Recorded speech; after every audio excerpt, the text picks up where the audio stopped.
ndeipi zviri sei?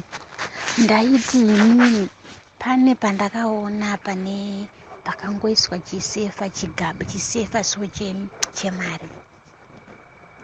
Saka ivo vanhu vepanapa kazhinji kachona Friday neSaturday vanobuda zvekuma2 vozotodzoka I think dzimwe wadzoka kuma1 kana kuma3 AM vese mukadzi nemurume.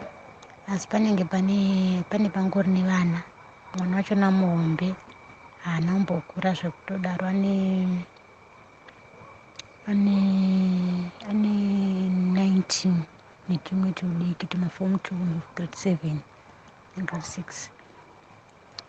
Saka hameno kuti inimi munenge moita sei, cause pauyu pamani green pamawindo achona pane burglar bar kana plus vanhu vachona kana vasati vauya NeMbavha wachona gedhi harite sei harikiwe. Saka kuri kwekunzi munenge mauya mukangopinda pagedhi pachona moenda nekuright side moverenga kuti 1 windo rekutanga, 1 windo rechi3, 1 windo rekutanga ndi mubva mati rechi2 pane rechi3 pachona ndokubedroom kwachona ndokusaidi kune chikaita kunge chipau chiso chinonzi chimachiziye zvino chakaita kunge chiraundi so chakaita kunge chibhenji but chinovhurika choiswa ndomunainhikirira chona mukati.